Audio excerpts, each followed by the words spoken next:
খানা খাওয়ার ব্যাপারে তিনটি গুরুত্বপূর্ণ দোয়া। নাম্বার 1, খাওয়ার শুরুতে পাঠ করার দোয়া বিসমিল্লাহ, অর্থ আমি আল্লাহর নাম নিয়ে খাওয়া আরম্ভ করছি। নাম্বার 2, খাওয়ার শুরুতে বিসমিল্লাহ পড়তে ভুলে গেলে এই দোয়া পাঠ করতে হয়, বিসমিল্লাহি আউয়ালাহু ওয়া আখিরাহু, অর্থ শুরুতে এবং শেষে আমি আল্লাহর নাম নিয়ে খাওয়া আরম্ভ করছি।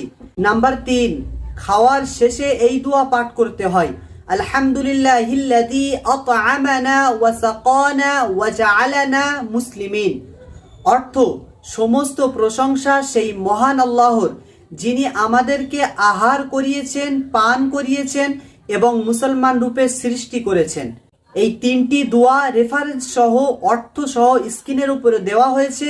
আপনারা সকলেই এই তিনটি দোয়া মুখস্থ করে নেবেন এবং এর উপরে আমল করবেন।